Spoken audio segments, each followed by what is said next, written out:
Dunlea, and I'm Executive Director of the Hunger Action Network of New York State, which I'll come back to in a second. I'm also co-convener of the No Grand Bargain Coalition here in New York City. No bad grand bargain. Oh, no, well, I don't even like a Grand Bargain Coalition. But that was a coalition, actually it's more of a network. There was about 50 organizations that came together, mainly initially more senior citizen-based organizations who are concerned about protecting Social Security and Medicare from the threats.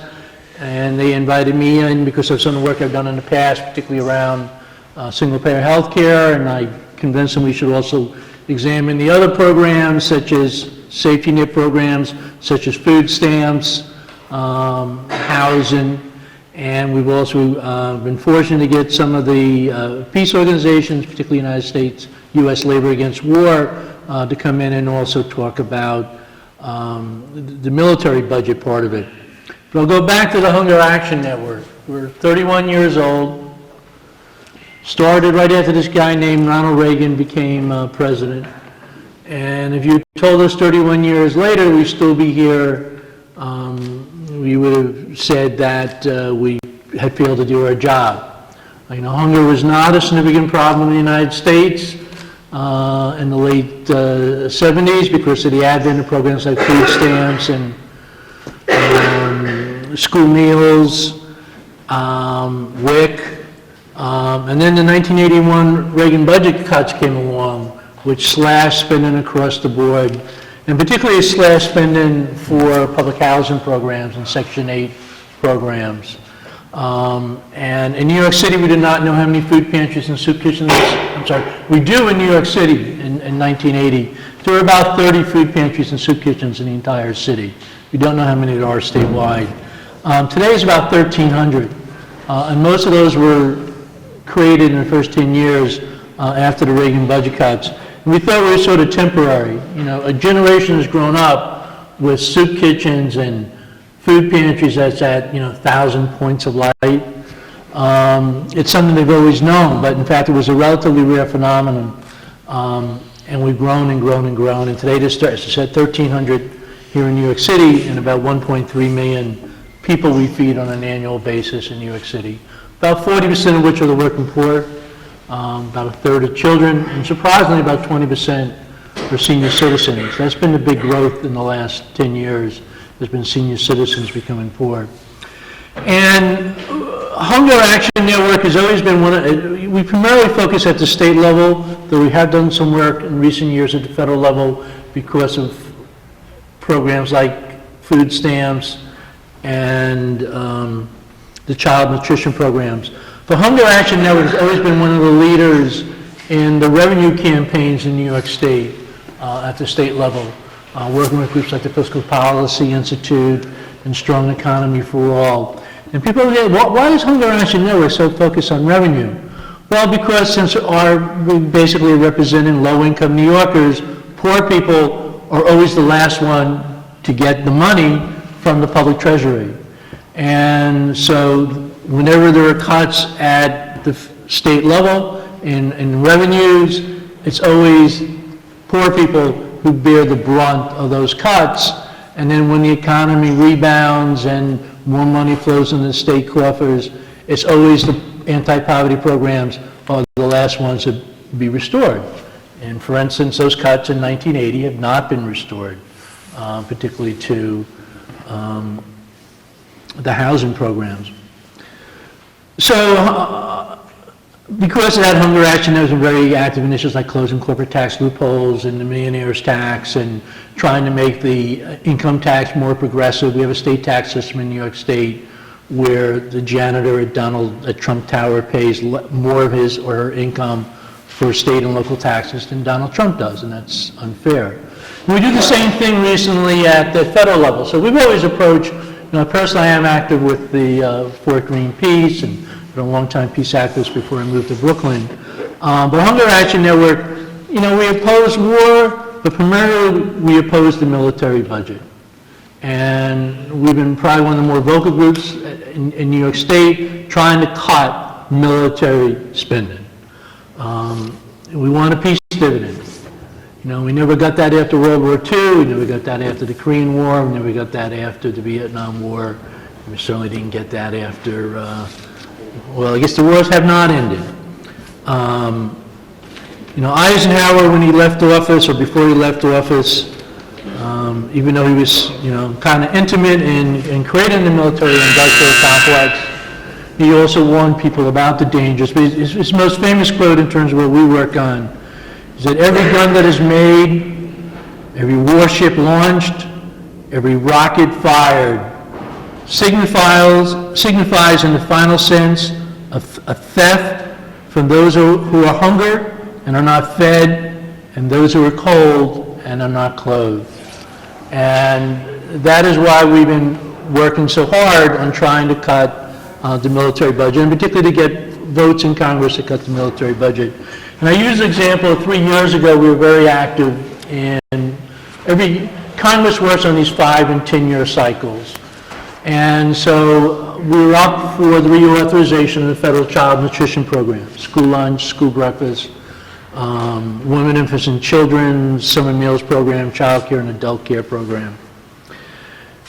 Senator Gillibrand, who's been a whole lot better since she became senator, she used to be my congressperson, wasn't so good as my congressperson. She supported our call to increase funding for the federal nutrition programs, child nutrition programs, by $4 billion. President Obama put $1 billion on the table. That was $4 billion a year, $10 billion over the life cycle of the 10-year funding stream. President Obama put $1 billion on the table. In Congress, we got the grand total of $400 million. So a tenth of what Senator Gillibrand had asked for. And to pay for that $400 million, half of it came from cutting federal food stamp benefits. Cuts that will actually take place later this year. And so we basically robbed feeding adults and children in order to come up with more money to feed children. And of course we said, why aren't we cutting the military budget? And you know, so I went to this coalition, about 30 organizations in New York City who work on child advocacy. And we were there to develop an agenda in childhood poverty in America. And I said, you know, I think most of us could probably take about an hour and write that agenda. We just go on to the website of the Children's Defense Fund or the CLASP or FRAC, and we just cut and paste. The agenda is going to be really quickly. The hard thing, and it's always the hard thing, it's the lesson we learned in Watergate. What's the lesson we learned in Watergate? Don't trust politicians. Don't trust politicians. That's a good lesson. Follow the money. And I said, everything else we talk about is a waste of time. It's just, it makes us feel good. We'll have a wonderful, wonderful agenda to end childhood poverty that will line our waste paper baskets for the next, 10 years. We have to talk about revenues. And if we want to talk about revenues, we have to talk about cutting the military budget, because that's 57 or 58% of the discretionary budget. And we were up in the Manhattan Borough's president office on the 10th floor. And at that point, these child care advocates started to open the window and throw me out. How dare you come to this meeting and talk about cutting the military budget? We're here to talk about childhood poverty. And I said, yeah, my organization has been working on childhood poverty for 28 years at that point. We're all for it. Guaranteed minimum income, higher welfare benefits. Why is the United States the only country other than South Africa, industrial country with universal child care? Preschool, all for it. But if you don't talk about the revenue source, it ain't real. And of course, they didn't talk about the revenue source. And in case you haven't heard, we haven't ended childhood poverty. And in the recent census, it really struck me. We have 3 cities in New York State: Schenectady, Syracuse, and Rochester, where half of the children officially live in poverty. Half. It used to be Congressman Towns, now it's Mr. Jeffries, Congressman Jeffries. We used to be the sixth hungriest, highest incidence of hunger in the entire country was in the Flatbush, Central Brooklyn, what is some of that, Fort Greene, East New York. What's number one in the country? Still is number one. The poorest congressional district in America. South Bronx? What? South Bronx? South Bronx. South Bronx, that's Jose Serrano. That is correct. Jose Serrano. Can't even get him out to forums in the neighborhood about food, but we have the, you know. So hunger is a big problem, you know, in the United States. You know, you had this thing from the New Priorities Project about where we could spend the money. When we created the debt ceiling in America, why did we create a debt ceiling in America, which got us into this deficit crisis? Anybody know why we created a debt ceiling in America? And it's the same reason, you know, they create debt ceilings in Europe, and I guess maybe debt ceilings in Japan. What motivates politicians to create debt ceilings? War. Because they know that the president will spend, I want to say like a drunken sailor, but it's not Field of Sailors, they'll spend like an Albany politician on war. And we created the debt ceiling in America to prevent Woodrow Wilson from just running us up into debt to fund World War I. And anybody hear about that in this recent debate over the debt ceiling? That the reason why we have a debt ceiling is we can't trust politicians on funding war and funding the military? I didn't hear that for some reason. So when this, I guess it's the No Bad Grand Bargain Coalition. I still call it the No Grand Bargain Coalition because there is no grand bargain that's going to be good. We had Jerry Nadler, Congressman Jerry Nadler came in, and you know he explained. So why do we have a deficit? You know, actually when we had President Clinton, I'm not a big Clinton fan, but he actually got rid of the deficit. And the economists were so worried that, in fact, by the end of his term, and, you know, actually by the end of that guy Bush's term, if we didn't change things, we were going to get rid of the entire deficit. And actually, that's bad as far as economists. We really were worried what would happen if the federal government didn't have a deficit to drive demand. There's three reasons, according to Nadler, that we have a federal budget deficit. Was the Bush tax cuts, and unfunded war in Afghanistan, and unfunded war in Iraq. So that's why we have a full budget deficit. Now, some people are like, that's not entirely true. We had Wall Street greed and banker misdeed and greed, and that gave us the housing bubble, which collapsed the economy, and that drove down revenues and that control. You know, but it's those four things.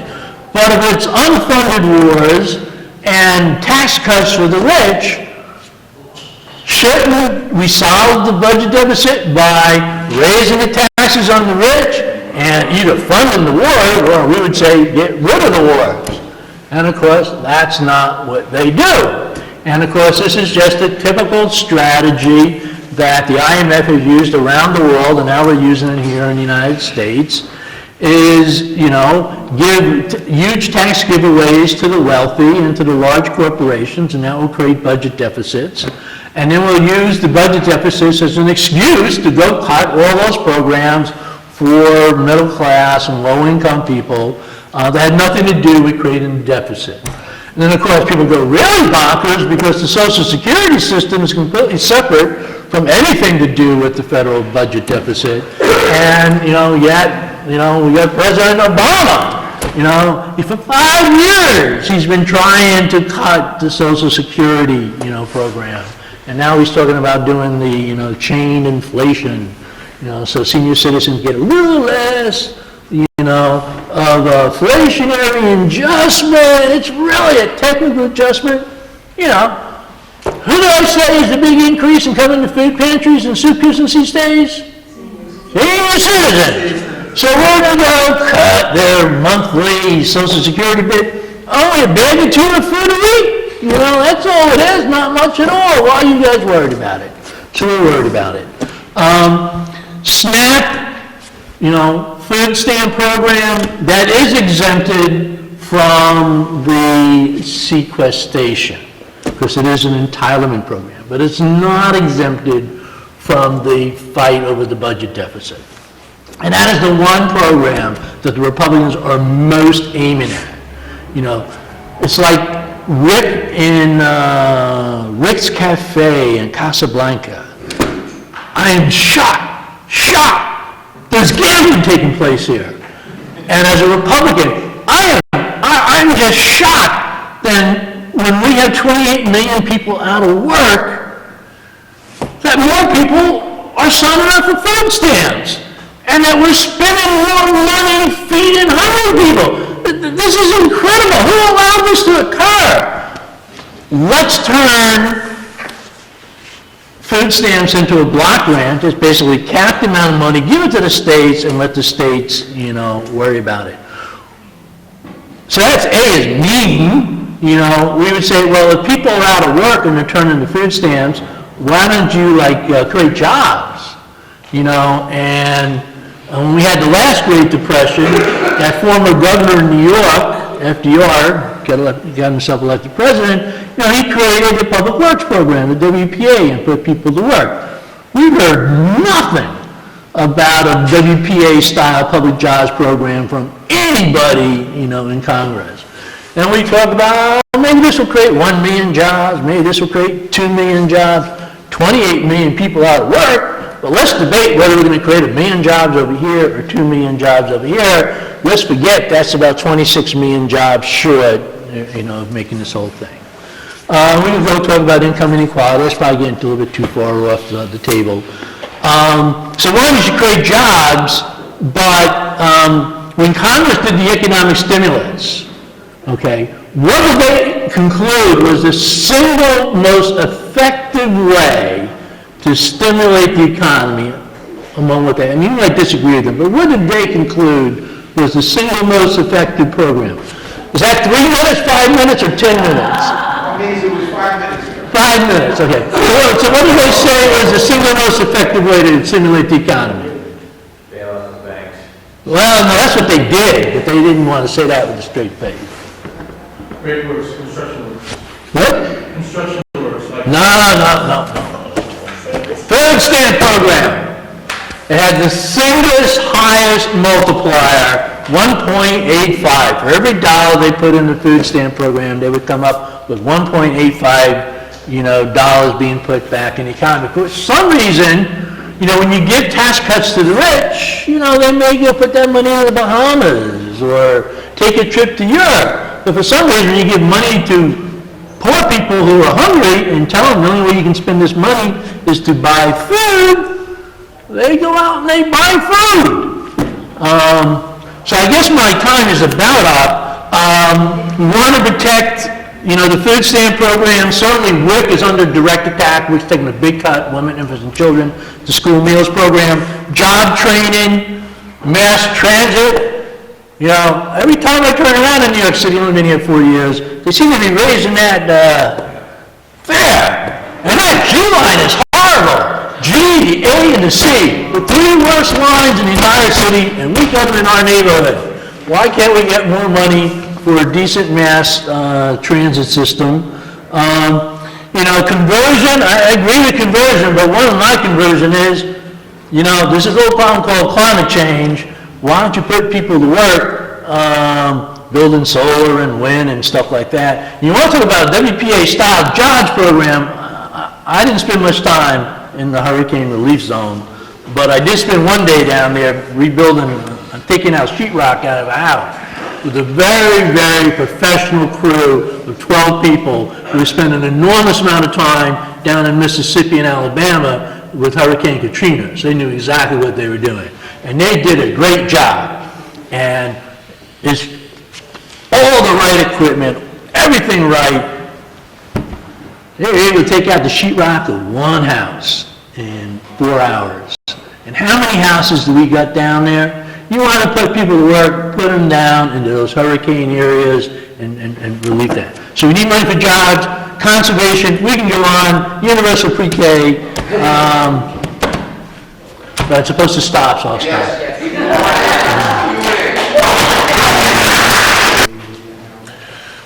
Well, it is a bad time. And if you look out, there's a lot of suffering.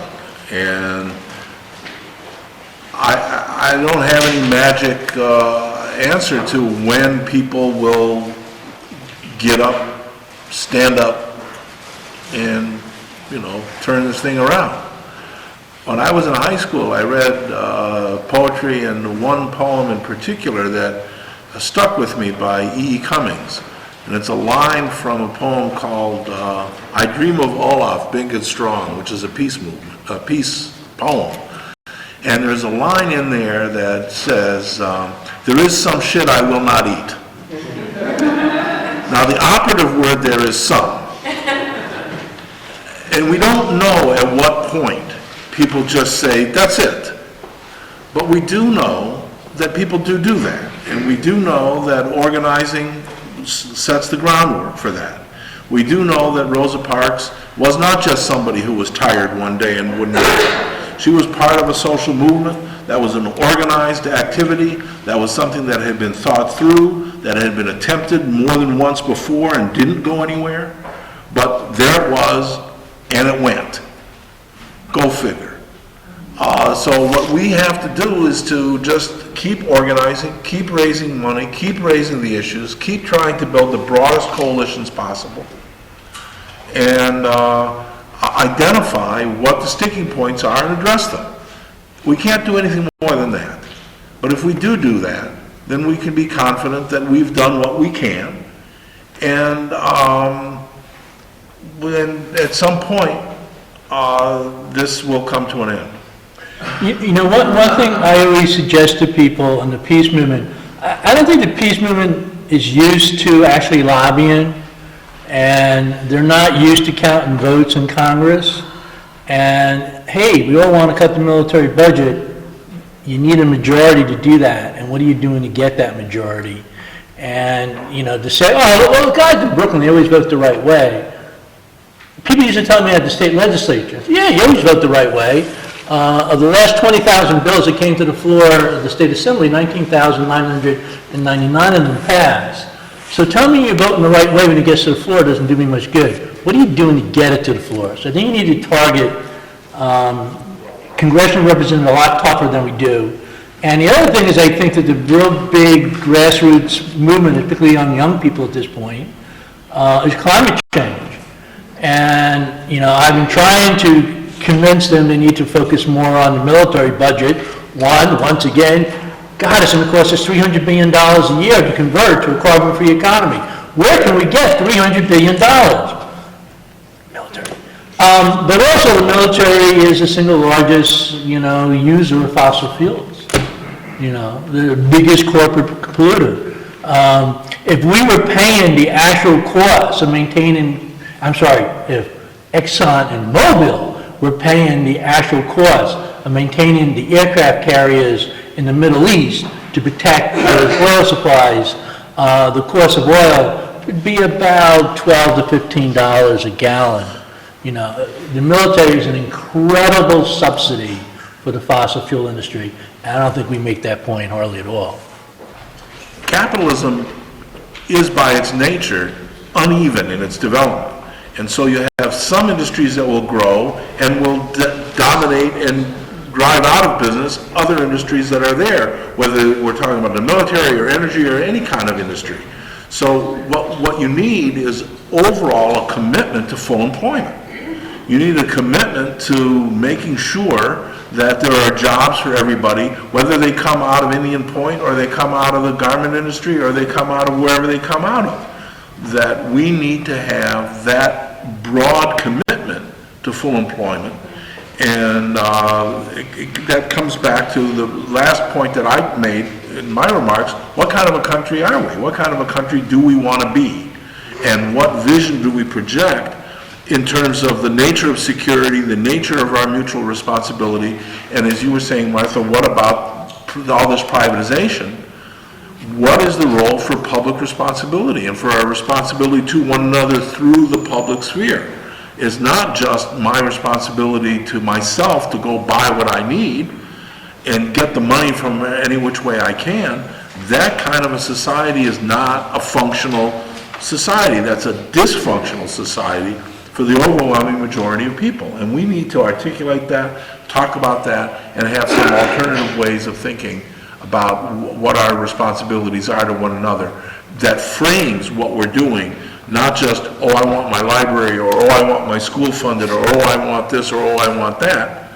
We really have to have all these wants and all these outlooks embraced in one common overall vision for what kind of a society we're trying to build. And I think that if we can do that, it will help to energize people.